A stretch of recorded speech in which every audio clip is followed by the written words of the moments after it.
welcoming on this panel two luminaries who have deep backgrounds in investing in cyber. The first is Linda Grindstaff. She's the Vice President of Content and Operations and Assessment at Mcafee, and had a long career at Intel prior to that. I'd also like to welcome Biplab Adya from Wipro Ventures.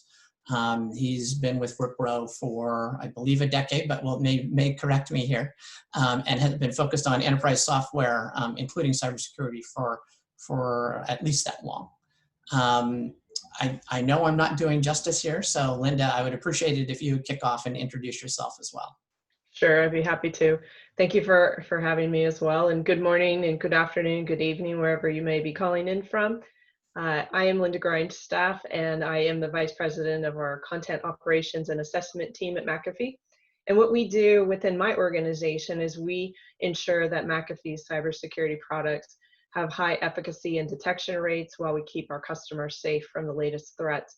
So you can think of my team as that heartbeat inside of a person, if we went for that analogy, with all of our products being all of the arms and legs, and my team is really the heartbeat keeping it safe. So we are looking for all of the new detections and threats that are out there, figuring out how to create a solution quickly and protect our customers from those latest threats across Mcafee's entire portfolio. And I'm excited to be here, and I'm looking forward to hearing the pitches later in the program. Biplab, would love to hear you give a little bit more background. Sure, Steve. Thank you, and excited to be here as well. So I'm Biplab Adya. I am one of the managing partners at Wipro Ventures, which is the corporate investment arm of Wipro. Wipro is a large technology services company, and we serve customers across their technology stack. At Wipro Ventures, what we do is we look at investing in emerging enterprise software technology companies across the technology stack, cybersecurity being one of them, and partnering with them through our business units and taking the solutions to our global 1,000 corporations. We have been around for about 5 years, and we have invested, we started with an initial allocation of 100 million from our balance sheet. We just announced our Fund 2, which is another 150 million allocation. We have invested in about 18 companies till date. 4 of them, we have been fortunate to have good exits into very renowned companies. And personally, my background has been as an operator in the enterprise applications domain. So before Wipro Ventures got started, both at Wipro and prior to that, I have been in different operating roles in the enterprise applications domain. So happy to be here, and I'm excited to learn more about the companies that will talk to us subsequent to our discussion. Thank you, Biplab. We're lucky to have both Linda and Biplab here this morning. The format for this section, we're going to have roughly a half-hour discussion, but we do want to have Q&A afterwards. So would welcome you to submit questions to the chat function here, and we will get to those at the end of our discussion. So diving right in, this question is really for both of you. What are the top cybersecurity threats you're seeing this year? Has COVID-19 and work from home reprioritized what threats you're looking at from either an investing or a corporate perspective? Why don't we start with you, Linda? Sure. Well, so I would say absolutely, COVID has had an impact, everywhere in every part of our lives, and the cybersecurity industry is definitely not immune to that. One of the things that we have seen is that enterprises have had to quickly respond and adapt to that work from home model at a pace and a scale that we've never seen before. As all of us are probably at home right now calling into this conversation. And since we don't know how long we'll be working remotely, and I don't know if you saw, but Twitter announced over the weekend that they're going to a work from home forever policy, and Google said for the next year that they're going to be working from home. So as all of these companies start to change their traditional working models, when enterprises are going to need to consider what are those longer term plans, because they can't control everything inside your home. And that is one of the things that we have noticed, is that the threats are definitely on the rise in terms of working from home, because you can't control everything. One of the things that we have seen is COVID-related threats. We have a dashboard actually that we monitor just specific to COVID. And from the beginning of the year till yesterday, we've seen over 421,000 malicious file detections just related to COVID, and nothing else. And so there's a lot of things that we're seeing, companies that are impacted by the pandemic, no surprise, they're being targeted very highly. They're also, adversaries are taking advantage of the consumers, because, we're distracted with all of our home activities and trying to work, and, this isn't a normal time. And so there's a lot of phishing attempts that are definitely up on the rise, where people are trying to get you to click on things of, oh, get COVID tested, or, oh, mask shortage, so you want to buy a mask, click on this link. And then, of course, then the normal traditional malware starts to spread through, regular phishing attempts. We have seen ransomware very much on the rise. We haven't seen too many new families of ransomware, but definitely the same tried and true ransomware families are very much active. But one of the things that we have noticed in our research is it looks like the adversaries are starting to partner a lot more together. So for example, there's a malware called Emotet. It was primarily a banking Trojan at the beginning, and it would spread through spam and phishing emails and things like that. That still is the case, but what we're seeing now is that they will partner with these other adversaries, and then they'll drop additional ransomware payloads onto the system. And so it's interesting that the bad guys are partnering together. And then one of the other changes that we're also noticing as part of that is, not only do they, in traditional ransomware, where they'll drop something on your system, they'll encrypt the data and then say, pay me to decrypt it. One of the things that they've shifted to doing now is, instead of just encrypting it, they say they steal your data first, and then they encrypt your systems, and then they threaten to leak your data unless the ransom is paid.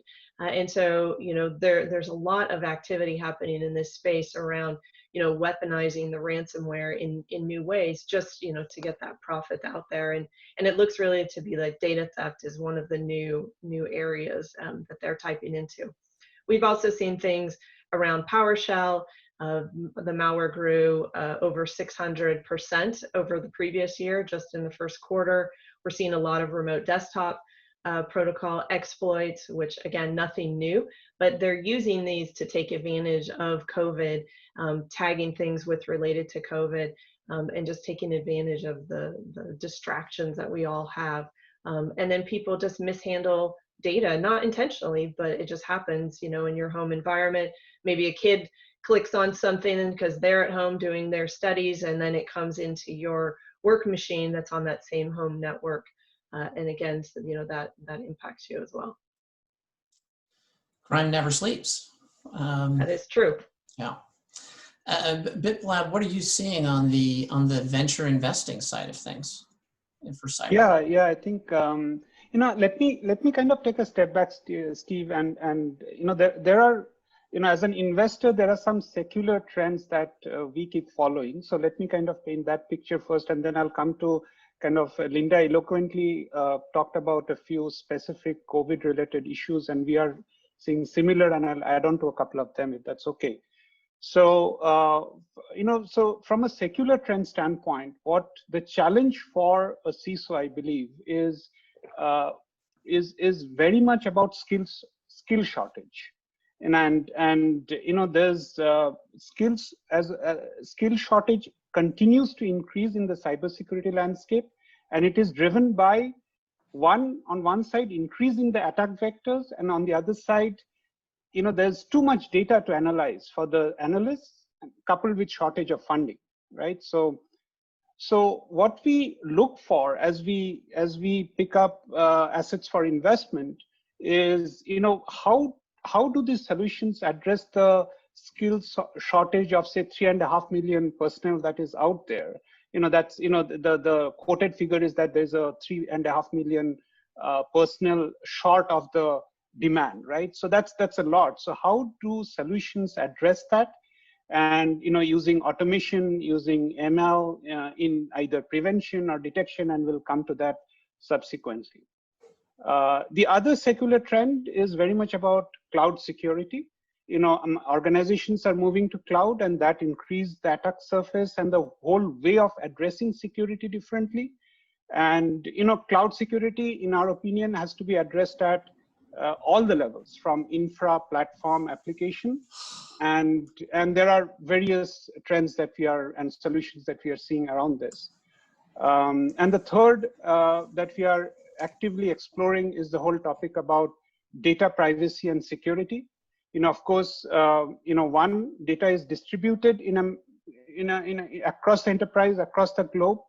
Consumption patterns have changed with the increased use of analytics and ML, and privacy regulations have only compounded the issue, right? So how in this scenario, how does organizations deal with it and protect the crown jewels is key. So in the context of these trends, when COVID kind of impacted the world, of course, it kind of emphasized some of these, but also added additional focus into some other areas. Work from home that Linda mentioned, prior COVID, the statistics shows that about 20% of the traffic was work from home. And now it is on the reverse, like 80% is work from home, not surprisingly, right? So of course that means traditional security tools like VPN, firewall, proxy, MFA, all of these need to be deployed and deployed with force. But interestingly, think about the security tools that have been trained in a prior COVID world. They have to be retrained as well to understand what is anomalous behavior in the post-COVID world. So that's very interesting to kind of take a look at. Asset visibility, right? You can't protect what you don't know. And suddenly the home router has become a critical component of the enterprise network. How can solutions from enterprises like SD-WAN be extended to the home, for example, and solve for such use cases? And finally, given all of this, new security policies and processes to address third-party risk and vulnerability need to be managed. So that is another important area that we are focusing on. And possibly coming back to the some of the companies that we will look at today, how do you evaluate cyber insurance to transfer some of the risks? Because not everything can be mitigated by an enterprise. So those are broadly what I would encapsulate in response to what you asked. Well, Biplab, that was a very good framework, and you've covered a lot of the questions that we're going to discuss. So I think that's a great framework to dive deeper into today. Kind of related to what you were saying, AI and machine learning have been touted as maybe a panacea or an important weapon from a cybersecurity perspective. But as you mentioned, they were trained in a different environment. So are they delivering on the promise of enhancing cybersecurity? Why don't I start with you, Linda? Sure. Absolutely. And just as Biplab mentioned, the resource shortage has not gone away. It's been there for a long time, and I don't see it going away anytime soon. And because of that, we have to rely on solutions, related to AI and machine learning. We've seen it already that AI has revolutionized just about every industry in which it's been adopted. We're seeing that it supplements the labor shortage, as I mentioned.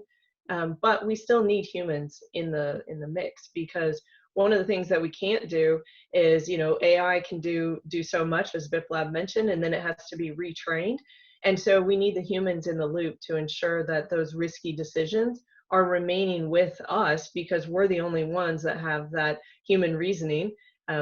Machines are getting close, but so far they're not there yet. But AI is definitely helping us handle the volume and the variety of the data that we have. But the one thing that I think that we have to remember is really that we have to stay on top of it. As much as we're developing all those new algorithms and we're developing them as fast as we can, we have to, dot every I, cross every T, and we need to make things repeatable. We need to make them reproducible, because if we don't get that down, then one of the things that'll happen is our data will start to wither, and all of those algorithms will quickly just start to fail on us. And so that we have to stay on top of it. Thank you. That makes perfect sense here. Sorry, are you guys getting an echo when I speak? No. No. No, great. Biplab, you brought up another interesting discussion.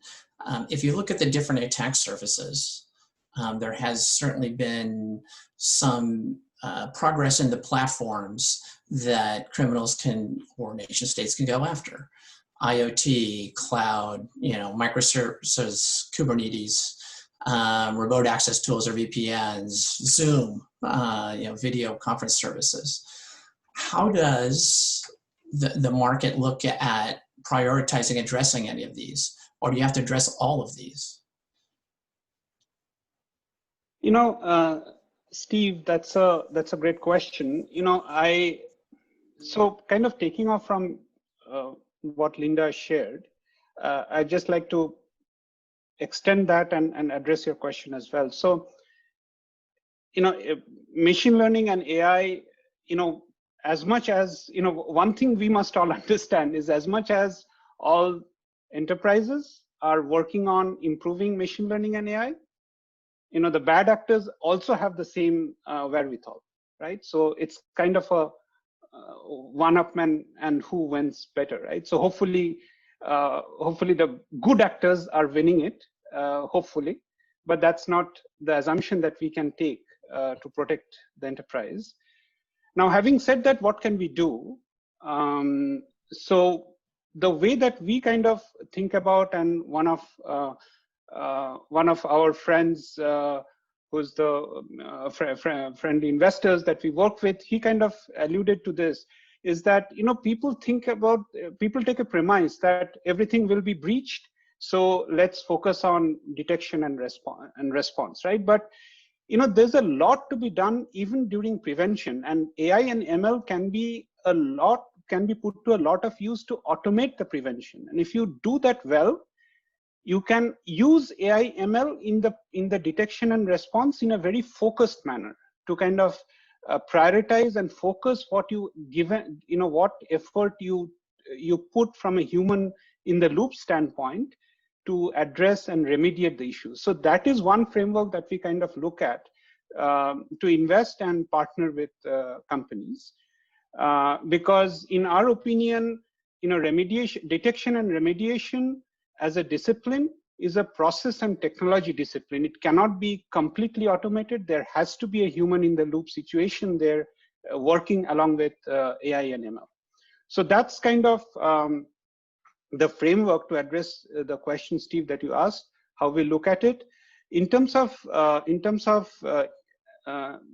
areas that this whole thing has kind of brought us to, new attack areas, I would say that, I alluded to this earlier, cloud security, it's very, very important. How do you ensure at all the levels of infra platform app, you enforce the least access privilege, because, the traditional role-based access privileges create a over-provision privilege situation by default, right? So how do you make sure that you have the least access privilege situation implemented?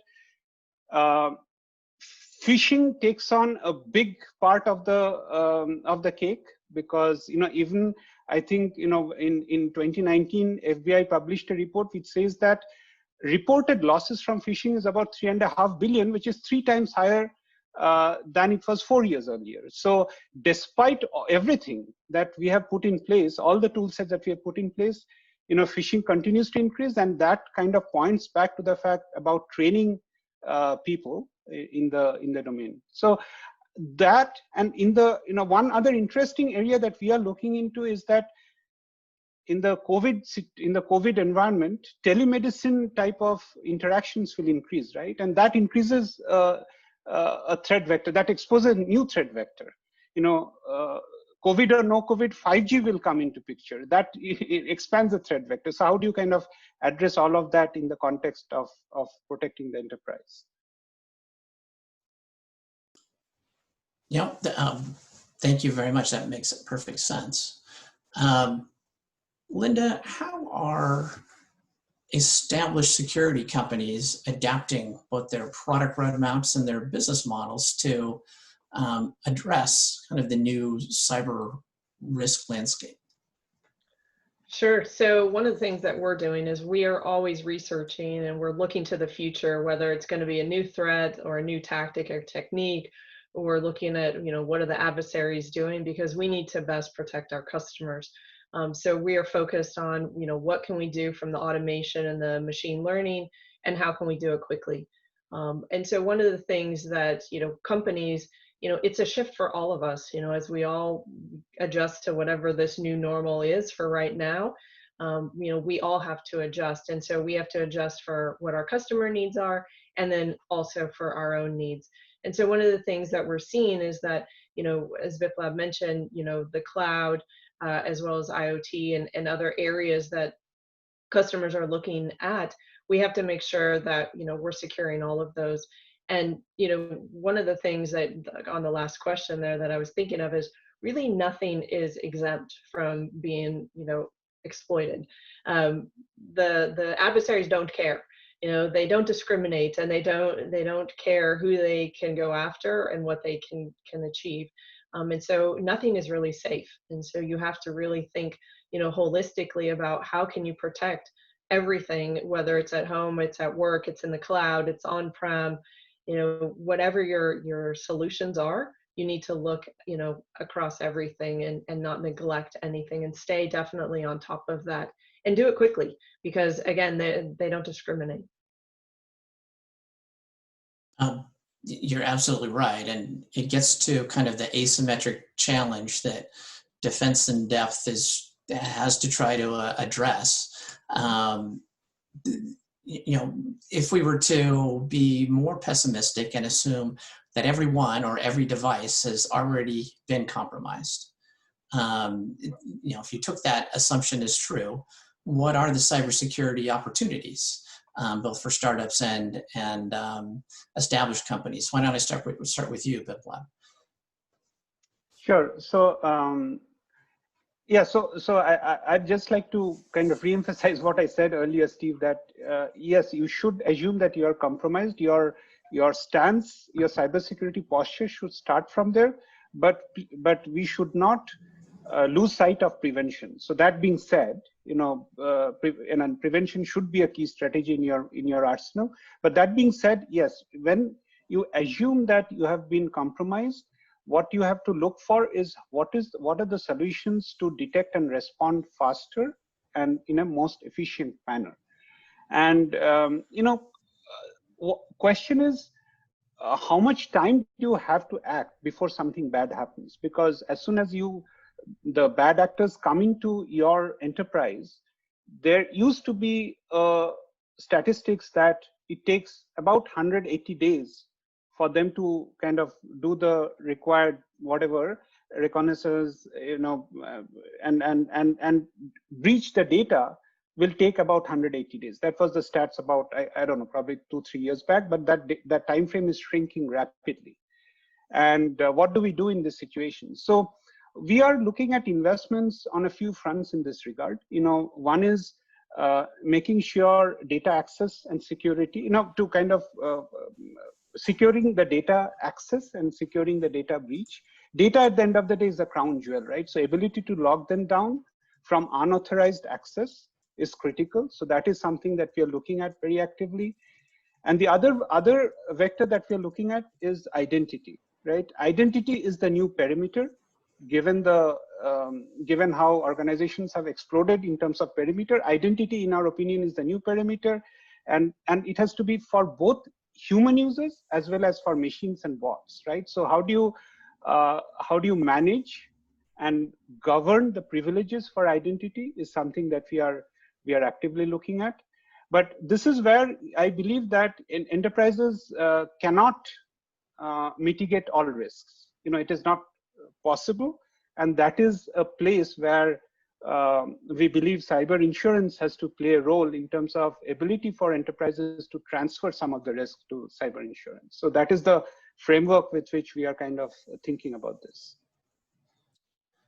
Your thoughts echo ours at Avanta exactly. We think that there needs to be layers of types of defense, and cyber insurance can be one solution to managing the risk in the space. And so we've actively invested in the space. One of the things that you bring up, Biplab, is, especially within COVID, zero trust kind of defense requires you almost to not just trust your own employee because, partly because they're working from home. Yet there's friction involved in putting in, authentication, authorization, and all of the types of protections for the enterprise in that situation.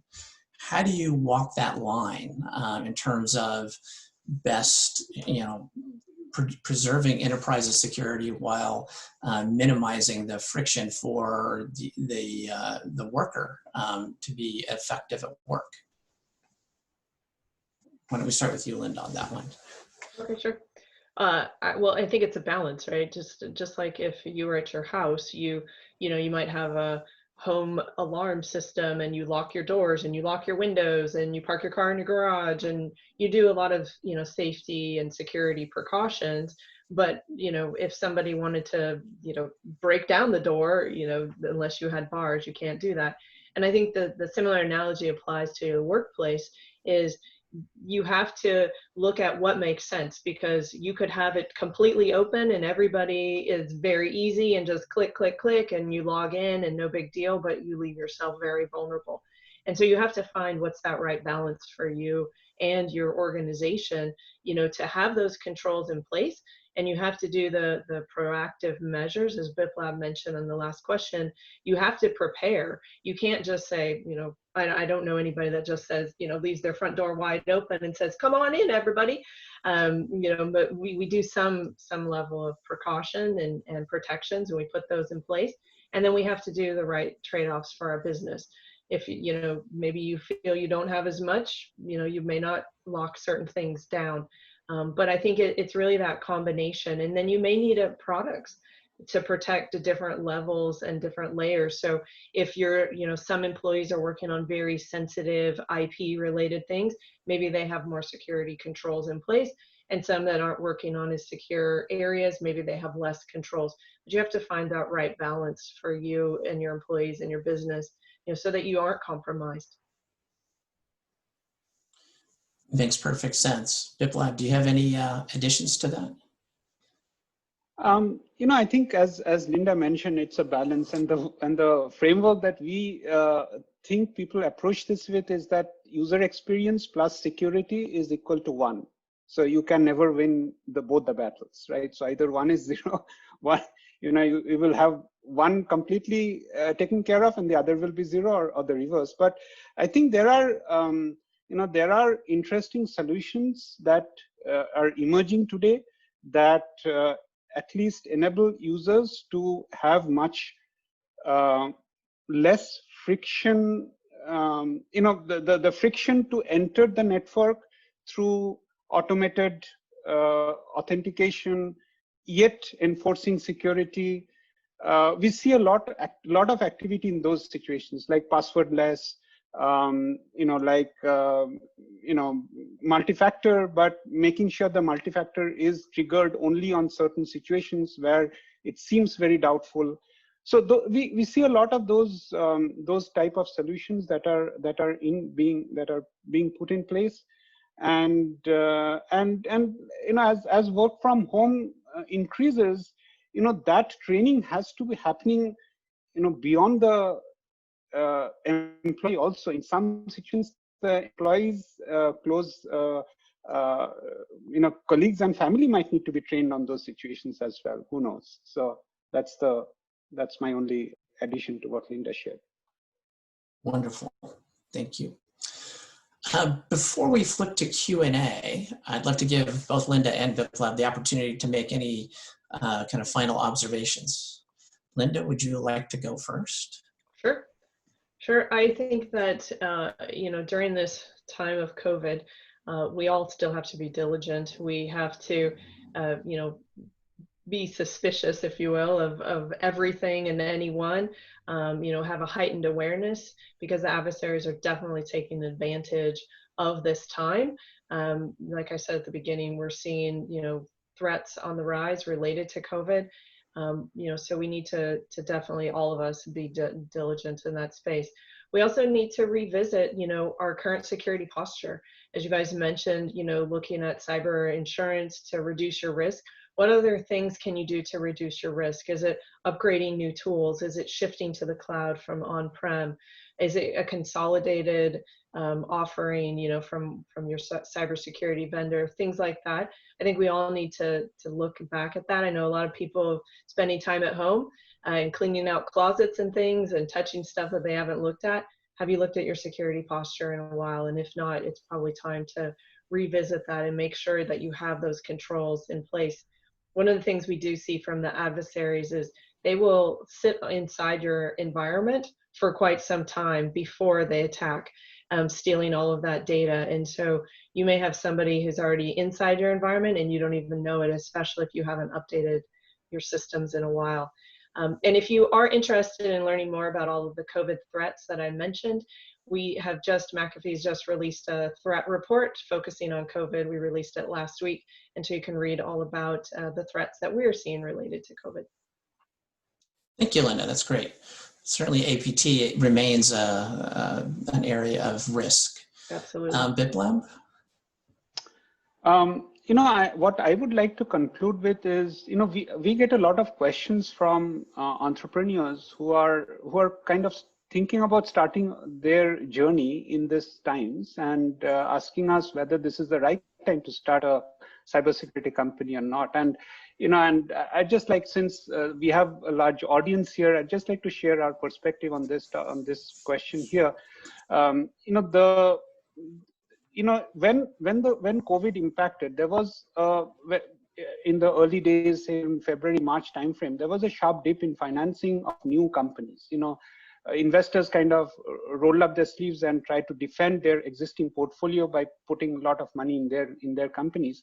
But in the current months, in May, June, actually financing of early stage companies have picked up, and it has grown.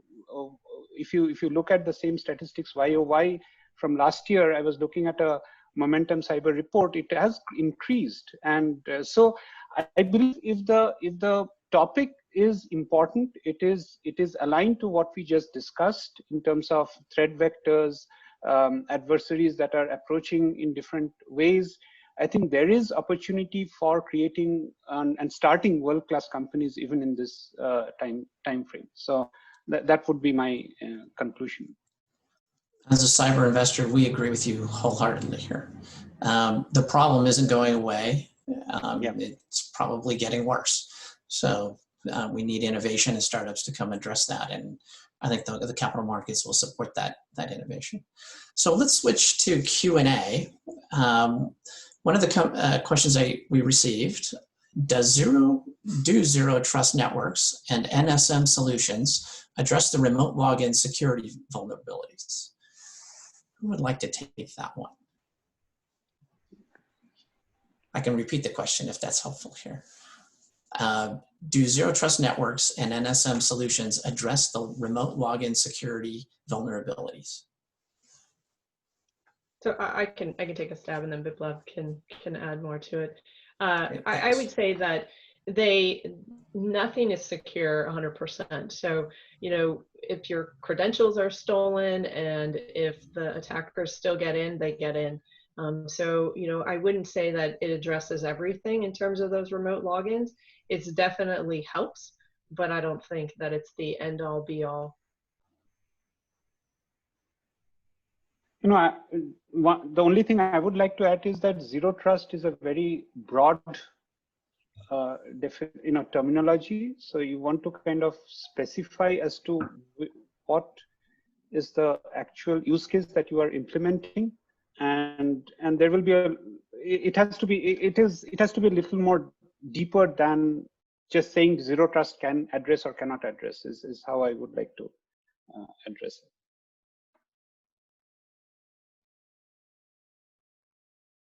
They've configured and assembled their cybersecurity stack. I think it's not a one size fits all. This question is directed to you, Linda. Are there any specific measures or data by Mcafee with respect to security threats for older adults? More older adults are going online, and we see a lot of frustration.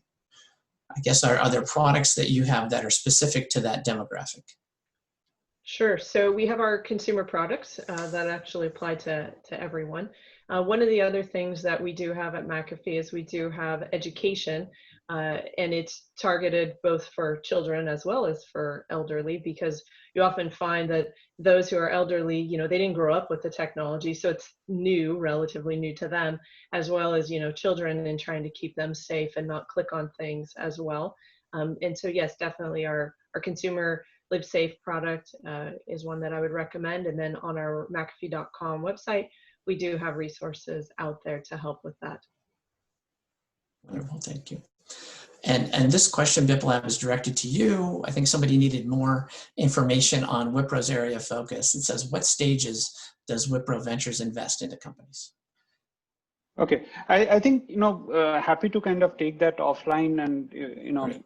my information is, email is available, so you can reach out to me. But in general, we invest in enterprise software companies, early stage, which is Series A and B, with a company that has generated initial revenue run rate and a product market fit. But that's very broad, and we'll happy to kind of address that in a separate discussion offline. I have one more question for both of you, which is, what are the most interesting or exciting cybersecurity startups you've seen or invested in or partnered with, and what makes them interesting? If you had to pick one, why don't we start with you, Linda? Sure. So we at Mcafee, we have a Security Innovation Alliance, our SIA program, and we have many companies that we partner with. The one that I actually have more than one, but I'll touch on one. Okay. That's Threat Quotient, and they have this threat intelligence platform. And one of the things that we are seeing from customers is they're wanting to improve that SOC management. So is what we touched on earlier around resources and the education and just the lack of the resources and the knowledge and things like that, that by having this threat intelligence platform, it can really help you both from your SOC analyst. It can help prioritize those threats. It can use automation and things to coordinate the investigations, find the resolutions and things like that. So it's a pretty cool platform. If you haven't checked it out, it's from Threat Quotient. I will definitely check that out. And I actually have a follow-up question. Would it be useful in terms of sizing the amount of cyber insurance you need? I don't know, actually. Okay. I don't deal with cyber insurance, but Okay. I'm not sure, to be honest. Okay, well, I will dig deeper there. Biplab, what companies are exciting you from a cybersecurity investment perspective? Well, see, we have invested in various categories, right? Starting from vulnerability management to threat intel to to identity, hybrid cloud identity security, and network security. We have invested in various categories, and we love each one of our portfolio companies. But if I were to kind of make one kind of boil it down to one, I think the investment that we did in a company called Demisto, which was acquired by Palo Alto Networks early last year. They kind of created a new category for security operations and orchestration, which is called SOAR. And I think ex Mcafee guys, we loved working with them, and they just they are visionaries in the way that they envisioned the product, executed on their plan, and created the whole new category, created an excited community around it, and had a great outcome. So that if I were to mention one, that would be the one. Thank you, and congratulations. That's Thank a you. wonderful outcome. One more question from the chat, and then we'll flip over to the startup pitches. Here's the question. Have you seen any interesting solutions that address some of the attack surfaces that are now in focus, like home Wi-Fi / public Wi-Fi, RDP, etc.? Is there anything out there beyond VPN that will help me solve the work from home problem? Can you repeat the first part of the question again? Okay.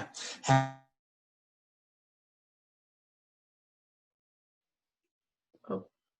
Lost you, Steve. Yeah. I thought it was me. Steve, your audio is breaking up. It sounds like I'm cutting out here. You are. Can you hear me repeat now? it again? Thanks. Great. Basically, the question is asking for, are there any solutions beyond VPN that will help me solve the work from home problem? And I'm assuming that the work from home problem they're looking for is to secure their environment? I guess I'm guessing that's what the question is. How do you secure your home, both Wi-Fi, either Wi-Fi, RDP, or VPN, to make work from home seamless? Gotcha. So how I would say a couple things. So one is, having a secure gateway, making sure that that is up to date with all the latest patches. I would also make sure that your home systems, whether it's, the kids systems or your personal devices or whatever, that those are all, again, secure and up to the latest. It sounds like common sense, but oftentimes we forget, to turn on that little click of auto update the patches and things like that. And then the last I would say is making sure to train and to educate your family as well, because your family is a big risk. You could have all of the secure controls on your work machine at home, but if the kids click on something or download something from some website not knowing, your home network can be quickly compromised. And so definitely train your family members and whoever else is there, and really know what devices are on your network. If you installed a security camera or a Ring doorbell, you have to consider all of those devices as well inside your network. And again, make sure that those are up to date and secure and not just exposing, your data to the world. Nothing more fun than being your home's IT manager. Unfortunately, you have to. Yes, yes, I would agree. Denise and Nick, I think it's probably time now to move over to the pitch portion of the session here. Okay, great. Well, Steve, thank you so much for spearheading that wonderful conversation. And just to highlight what this means.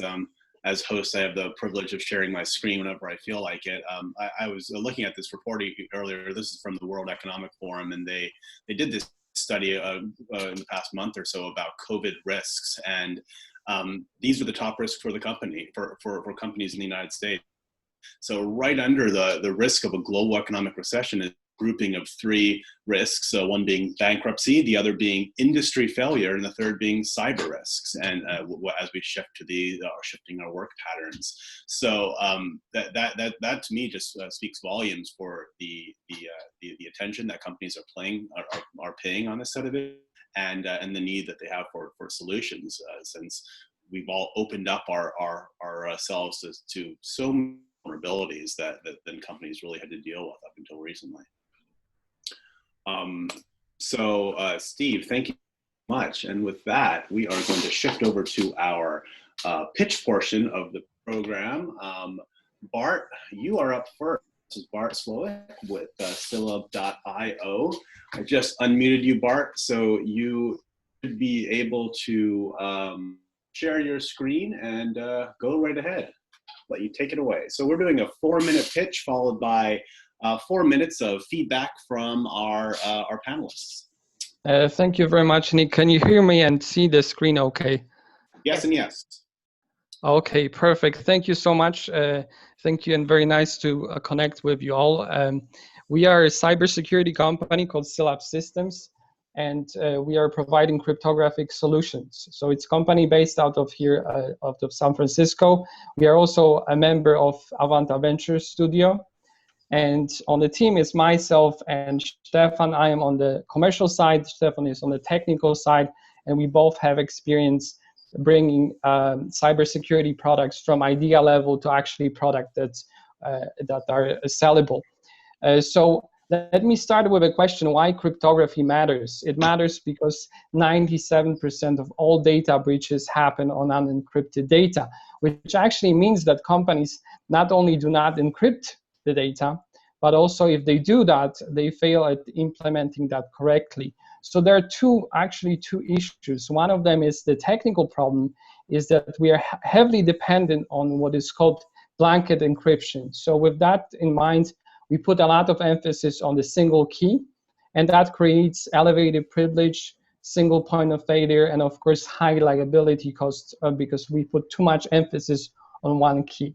But there's a better solution. So with Silab granular encryption, we encrypt all the data, all the files individually, so that the companies can also offload the burden of implementing encryption and also management of the keys, the cryptographic keys. So with that in mind, we also provide access revocation tools. And on the business side, of course, on the business problem side, we also have the high liability costs for the company. It does cost a lot to stay compliant. HIPAA alone is $8.3 billion a year industry, and physicians are spending over $35,000 a year just to stay compliant. On the GDPR side, the cost is nearly $50,000. And of course, when we look at the data breach, the cost is enormous. Companies spend on average $150 million from a single data breach just to recover. So what we are changing here with our solution is we are changing the incentives of a data breach. So we take the possible risk and liability of potentially millions of records to be compromised, and we minimize that to one single record. So with that in mind, we also reduce the cost dramatically of the compliance and security of organizations. And with our system, it can be configured that the data owner has control over the data. And we are not only reducing the possible impact from millions of records to one single record, but we also reduce the incentive because the hacker has to compromise each of the records individually. So that creates enormous business opportunity. So with our solution, we aim at $8.5 billion market size, and we are aiming here at healthcare insurance, which is very important, and also government, and that's nearly $1.1 billion. So on the competitor side, we are only one company providing granular encryption, access revocation. We are offloading the key management system, and also we are providing the compliance out of the box. So on the next milestones, and what we are looking for here is basically pilots and proof of concepts. So if you are working on products that are facing consumers and they're dealing with a lot of sensitive information, we are here to help, and we are here to receive also some feedback from you. And if you're on the investor side, we are also looking at the financing level so that you can reach out to me afterwards. This is my contact information. Thank you very much for your time, and I'm happy to answer any questions. Great. Steve, do you want to kick it off? Do you have any questions, comments? I do, but I'd actually, because I am somewhat conflicted, because Silab Systems is a studios company, I'd actually like to throw the baton over to Biplab to start, and then Linda. Sure. You know what, the question that I had was, who is the buyer of this solution? Is it the enterprise? Is it the consumer?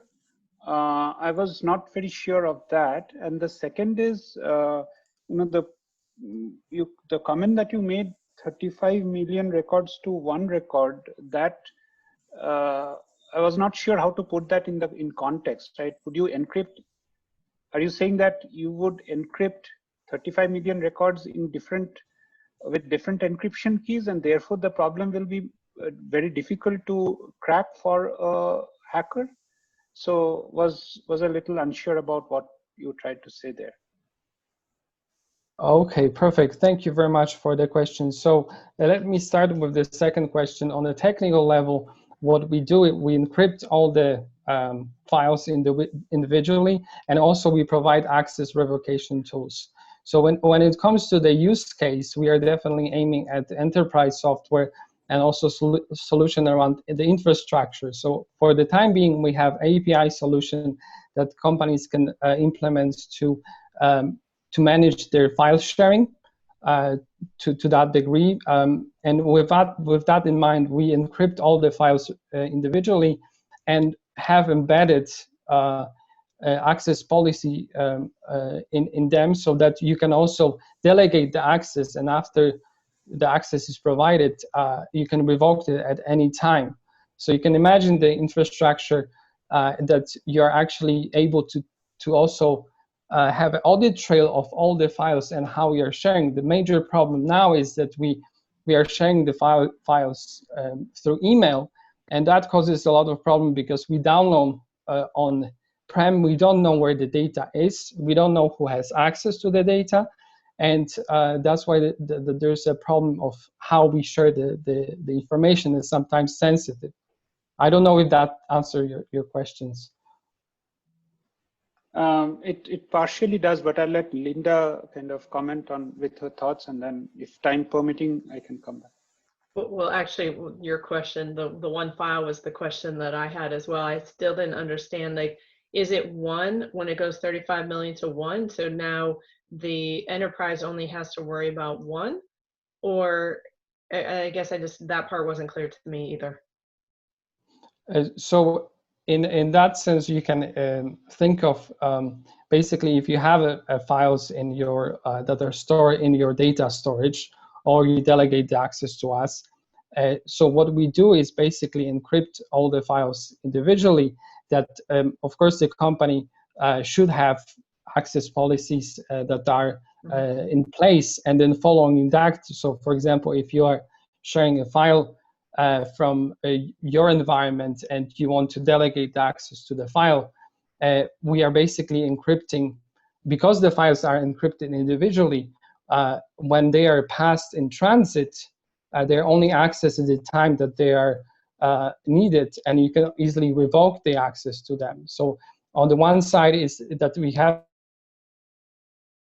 is being shared, is that the files that from an attacker perspective is that they have to compromise all the files individually in order to decrypt the whole data storage.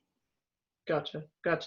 The other thing I wanted to comment is I like that you are looking to, offload cryptography and these solutions from the companies and take that burden on yourself, because, it's very, not unknown, but it's challenging for some of these companies and all the encryption and everything related to that. So I really like the idea of having, the data owner gain control, and as well as you taking that burden off. So I do like the concept of where you're headed. Steve? Thanks, Linda. Bart, could you provide a little bit more of a use case, kind of an example of how this would be used and implemented? Sure. So one of the use cases I can describe here is, for example, in the insurance case, there are companies that do outsource insurance claim processing, so that if you have a sensitive information of the end user that is being transferred and is being transferred and processed by the third party, within your infrastructure, you can deploy SLAP systems in order to connect the end users with actually the claim processing company in the way that basically you're taking off the liability of that information, but you're still providing that. So if accident happens and people upload all their sensitive information, that information is being carried out directly from the consumer to the company that is processing the claims, and the company has a control over that. So at any time they can revoke the access. They can also have a clear audit trail, and it's very useful also for HIPAA compliance, because we have a specific audit trail on the file level, which hasn't been done actually before, so that we can also provide the audit report for HIPAA compliance, that each of the files was basically processed at this time. So that would be, let's say, a generic one. The other one would be on the telemedicine side, so that we have also companies that are struggling. They have to contact lawyers first to get the HIPAA compliance, and then the IT doesn't know what to do with that. Here with our solution, they can actually offload that, and with the file sharing system that we have, they can offload this responsibility to us with the BAA contract that we can sign. Thank you. Nick, just time check. So we have time maybe for one more question, then we can move on to the next one. Okay, I might flip it. If either Biplab or Linda have some advice for Bart, how would you? What advice would that be? I would say that I think as Linda mentioned, the approach to sort of outsource the crypto management, the key management is interesting. I think the pitch has to be made more relevant from a use case and the buyer persona standpoint. It is a little more inside out at this point, in terms of what is the technology. You start with the technology and then kind of go from there. But if you can start from the buyer persona and come and what are the issues that they're facing and how this thing will address it, that is one. And the other thing, what threw me off a little bit was the comparison vis-a-vis other competitors. You say that you are encrypting files, but in the competitor slide, you have companies like HashiCorp and others, which are in a different league altogether. So I'm, without understanding more details, I'm a little unsure as to where to place the solution in that league. So might need to think about the value prop, just crisping it up a bit. Who's the target audience, and then what's in it for them, because that wasn't clear from our questions that we were asking. But if you could work on that pitch of the who that target audience is, and I know we're probably not your target audience, but who that is and what's in it for them would be very helpful. Great pieces of advice. Nick? Great. Thank you so much. Wonderful. Thank you so much, Bart, for the pitch. And I stuck Bart's contact email and website details into the chat. If you want to be in touch with Bart, he says it's okay to reach out to him. And I'm doing the same for our next two startups as well.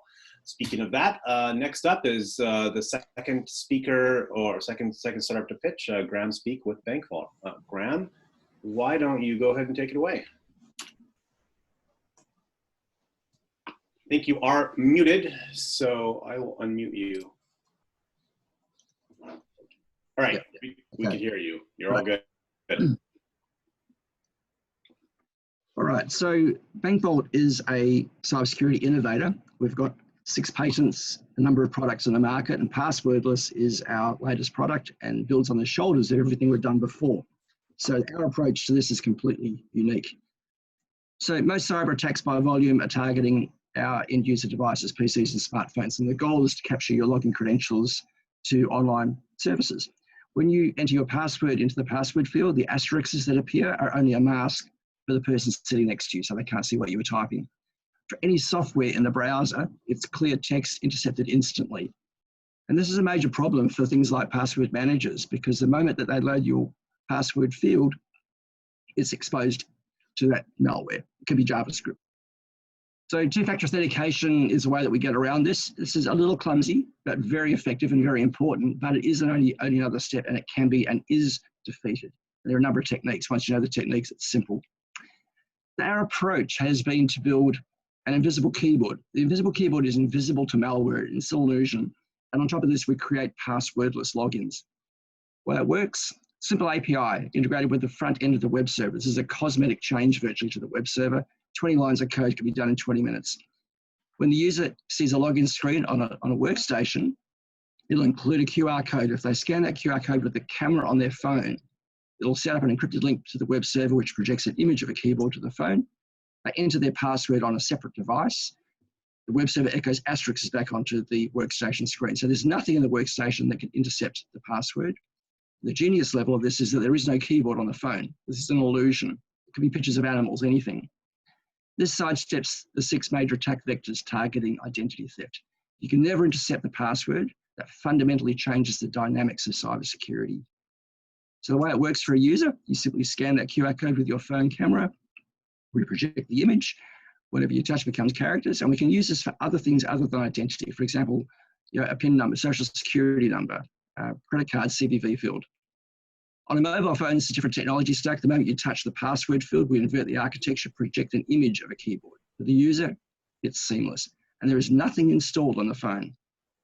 And we pass through the device signature of the device as well. So we create 2-factor authentication in a way that's completely invisible to the user. Passwordless is an extension of this again. You simply open the camera on your phone and your workstation logs in. If you're on a mobile or a tablet, it recognizes it's your device and simply logs you in. And on top of this, we can prove proof of presence by implementing WebAuthn and the standard, so we can use biometrics, PIN, swipe, etc. So this actually patches that issue in what is a $1 billion industry of password managers. But what's more important is that this has actually been what customers have really wanted, is seamless logins to their website. That increases customer engagement, and that becomes a business driver. This is what they want first. In the market, everybody is going into this, every major vector. Even these 6 startups here in the last year and a half have raised virtually $1 billion between them. But the adoption of the technology has been really glacial. And the reason is because you need a technical team of very focused, capable people implementing this. It's changing the identity on a network. You cannot afford to get it wrong. We've solved this problem. So Bank Vault has really simple low-cost deployment. It can be done in hours and not minutes because we're not making any changes to back-end infrastructure. This is a cosmetic change. There is no client software to deploy and therefore no user setup. It can be done by osmosis. The market is ballooning. Gartner predict 90% of mid-market enterprises will adopt this in the next 2.5 years. And our formidable technological advantage is that we are 10 to 100 times faster to implement, therefore going to pick up a much larger market of smaller enterprises. It's a SaaS model. You pay for the number of users. We know that the cost of cybercrime is doubling in the next 2 years. This area is increasing rapidly. We're going to market with a sales team, but also channel partners, SaaS vendors to begin with, then approaching the marketplaces and larger institutions, obviously much longer sales cycles. We're looking for investment in go-to-market right now. That'll be basically financial projections. We believe are going to be very strong. We need to prove that. We're comparing ourselves with our competitors right now, which are going off this chart. We previously had signed Equifax on one of our other earlier products. Of the prospects we're working with right now, Lockton's and JewelSure, I just want to mention. JewelSure is an insurance company for jewelers and the jewelers' customers. They aggregate for Lloyd's of London. Lockton, really large global privately owned insurance brokerage firm. We're working with these guys now to help bring our products into market. The idea being that the underwriter will actually cover the insurance of our product, or sorry, the use of our product. We mitigate the cost. Strong management team. The catch cry is you can't hack something that doesn't exist because there isn't anything there. We're creating illusions. Thanks. Wonderful. Thank you, Graham. Question for you. How does your solution play in a federated identity use case or architecture? We are focused only on the web applications. So you make our changes to the web server. What you do after that, behind that screen, is up to you. But basically, yeah, it's focused purely on web services. Okay. And I presume kind of the answer is somewhat similar in terms of password reset. Yeah, we don't have to get involved in that. That's whatever the institution, organization does normally. We're not touching that. We're purely providing a new way of entering that information effectively. It's really specific. thin front end. So that's why it's so simple to integrate. Linda or Biplab? Sure, I want to follow on to that. So you said that you're creating an illusion to enter. So if it's an illusion, how is the user being able to enter it? So when you first enter your user credentials, you're entering them through what we call an invisible keyboard. Mhm. The invisible keyboard is the illusion. On the device, there is no keyboard. We're projecting an image. We're sampling screen coordinates. The only thing that can interpret what you were touching there on the screen is the web service that actually created that session. It has the encryption key. You'd need billions of years to decrypt it otherwise. Gotcha. And then, so then is your passwordless using the invisible keyboard as part of that, or it's two separate products? It was originally the keyboard. We've now added the passwordless onto that. So what we do is we're capturing and storing these coordinates effectively in a password management system, which can be held inside the institution. That is meaningless information. Because of course you encrypt it. Even if you decrypted it, it is meaningless data that you need the context of the web server secret, and the user's device, so multiple reference points, before it can actually be turned into something meaningful inside the web server. Gotcha. So this is some of the magic here. And then with this, the invisible keyboard work on any operating system, tablets, phones, everything? Yep, it's all browser based. Gotcha. Okay, thanks. Yep. Graham, I had a question with regards to your go-to-market. Wouldn't it be more vital for you if ISVs adopted your solution rather than enterprises? And that was I had to skip through this really quickly because 4 minutes is so tight. That's exactly what we're doing. We're looking at ISVs as our early go-to-market right now. Okay, because the two names that you mentioned were businesses, right? Yes. Like one jewelry business and one something else, right? Yeah, so Lockton's is the largest privately owned insurance brokerage firm worldwide, and as this is a insurance-orientated cyber event, I wanted to bring in Lockton's for that reason. Okay. Yeah, so I they're have a working. feeling you would start with the customer to get leverage to show traction to the ISV. Well, yeah, but we're already talking to the ISVs right now. I just didn't have time to squeeze all those guys in. So, for example, a company in Australia which runs local government software. They have 1/3 of all local governments in Australia. So they've integrated our software with their platform and about to release it now. So okay. That's our path to market. Okay, and one other question I had is, there are solutions that create an air gap between the user and the actual browser. Are you familiar with some of them, and how would you compare? And the work that they do is the entire browser experience is air gapped. So they project a browser, and whatever happens is on their server, not on the actual actual server that the software is running on. If you're familiar with them, how do you compare your solution against them, or you think these are two different? We actually pioneered that space. It's now called remote isolation on remote browsing. And that's what we signed Equifax to sell into their client base a couple of years ago, just before they were hacked. And so what we've done is actually, those products are still out there used every day. In fact, there's a lot of opportunities there still. But we are a small company. We're very good at innovation. We now we can only focus on one thing to do it really well. And this is such a big opportunity. The whole market is rushing into passwordless. And what we have is completely unique and so simple to implement that you could literally implement this in 2 hours and deploy it to 40,000 users. So that's our focus. Okay, great. Unless we have any final comments from Steve, Linda, let's move on to the final. Pitch. Any last comments? I just want to say I love the idea. I think that the password stealing is still big business, and so I love the idea, and I wish you well. Yeah, thanks so much, Linda. Best of luck. Thank you, Graham. Appreciate it. Thank you. Thanks a lot, Graham. All right, and the last pitch of today is going to be from Jack Kundale with Cowbell Cyber. Jack, you go ahead and take it away. I'm going to put your contact details into the chat. 1 second, unmute. Sorry, that's my fault. Go ahead, Jack. Now I think we can hear you. Thank you. Well, greetings, everyone. Jack Kundale, founder and CEO of Cowbell. Cowbell is a cyber insurance provider for small to medium-sized businesses with advantage in underwriting and loss control. This is my fourth undertaking after leading 3 cybersecurity startups and helping build them in cloud security, risk management, and compliance. As you can see, and we discussed throughout allow me to get to the next page, please. There's more to cybersecurity lifecycle than just prevention and detection.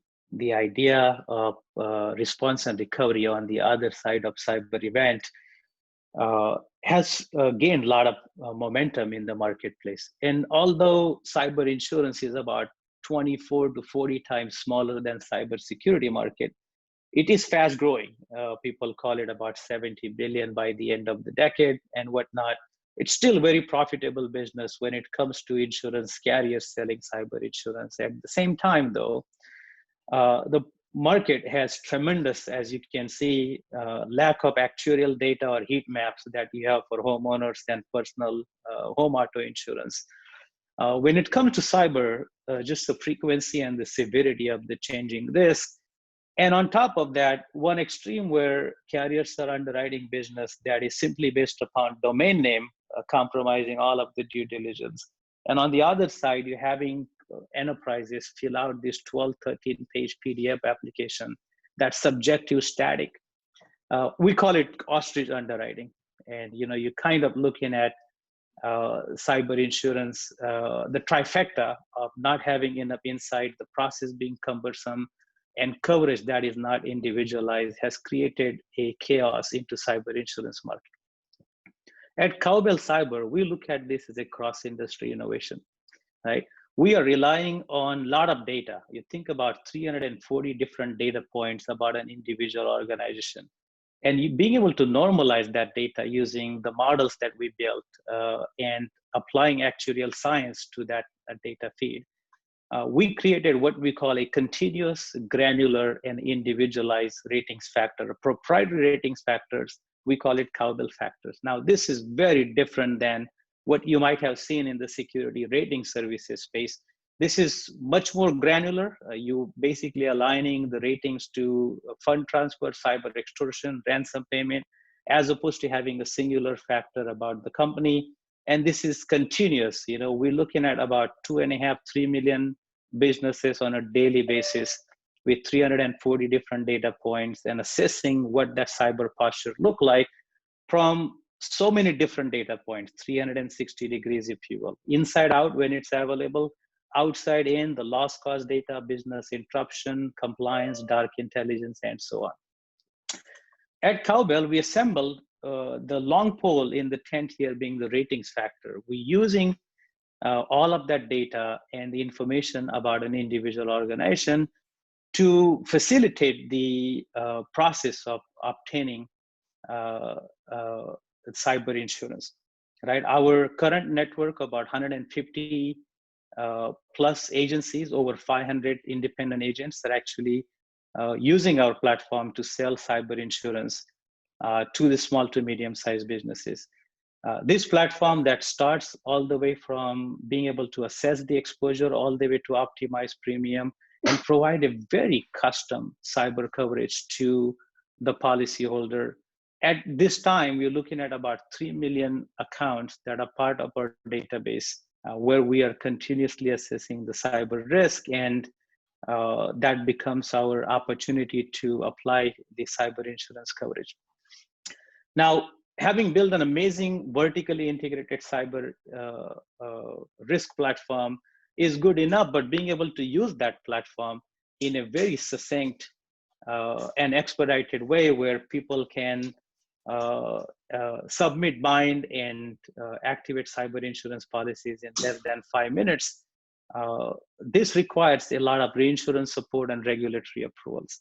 So this year, at the January of 2020, we entered the market with our first product. We call it Prime 100, which offers cyber insurance policy that's tailored to the business for businesses under 100 million in revenue and up to 5 million in aggregate limits. Sometime next month, we will be launching our market new product, Prime 250, that will go up to the businesses with revenues up to 250 million and aggregate limit of 15 million in cyber insurance coverage. We have support from a prominent reinsurance support like Markel, Renre, which is the Lloyd's Syndicate, and Nephila, which is an insurance league securities.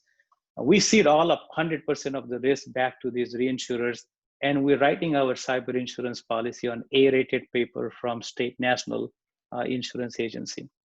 If you look at our rollout, we are currently live in 9 states. We're selling policies actively in California, Arizona, all the way to Pennsylvania. We're going from West, Central, all the way to the East Coast.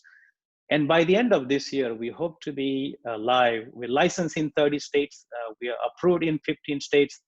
But by the end of this year, we look forward to getting to all of the 30 states, selling cyber insurance that is standalone, admitted, very unique product compared to the standard markets out there.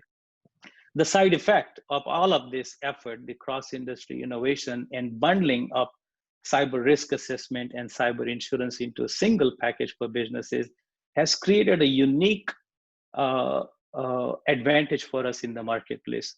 We are able to completely eliminate the application process because we have all the data points at our fingertips before we start having the cyber insurance conversation. And we have compressed the submission and binding process, what usually takes a pretty long time in the marketplace today with standard markets. And we can activate policy less than 5 minutes once we start to know the name of the customer and certain other features of that enterprise. At the end of the day, now when we embark on this journey, this is not a security problem. This is not an insurance problem. This is a cross-industry innovation. Alone, software people or insurance people couldn't tackle this problem. So we're very fortunate. I have a great set of founders, that co-founders from insurance, from software, from cybersecurity, from data analytics. We're also very proud to be part of the Avanta portfolio, Manchester story. To date, we have raised about 7.5 million. We likely will be going for a Series A on January of 2021 with a pretty substantial raise at the time. And all of our reinsurance is supported by an amazing set of reinsurance panel and the team that comes from a mix of cybersecurity and insurance is what is building the character of the company and what lies ahead. One last final thought. There are a lot of players in the market. We call it Gang of 8, the 8 standard market. There are a couple other MGAs like us in the marketplace. What differentiates us is nobody in the marketplace is able to provide the type of insights we provide to our policyholders. No one in the marketplace is able to issue and activate policy at fingertips in less than 5 minutes, and no one in the marketplace is able to provide that type of individualized coverage that is aligned to the risk, especially when the risk is changing. So I want to thank you for the opportunity you gave me to come here, and appreciate you taking a listen, and love to answer any questions for you. Jack, thank you for that presentation. Would love to dive right into our panel's questions. Linda or Biplab, who would love to go first? I can go first. So this is, I'm not familiar much with the cyber insurance space, so admittedly my questions will be very layman-ish, so pardon me for that. One is the first question that I had is, assessing and quantifying the cyber risk of an enterprise is an extremely big problem, which not one tool can solve today. There are enterprises put together multiple tools to kind of and plow it through a risk analytics platform to kind of get to that. You're suggesting that that can be done, for small businesses in 5 minutes, and to the point that even without appropriate historical data, insurance policy can be issued. That's very intriguing, and I know we don't have the time to kind of go through all of that in this time, but would be interesting to know more about, I would say. Yeah, would love to follow up. At a high level, we pick up about, yes, we can issue policy in 5 minutes. That doesn't mean we can assess the risk in 5 minutes, right? We take a lot of lead time. I mean, today we don't have 3 million customers, but we monitor 3 million accounts to understand the risk. It happens every second, every day, every hour.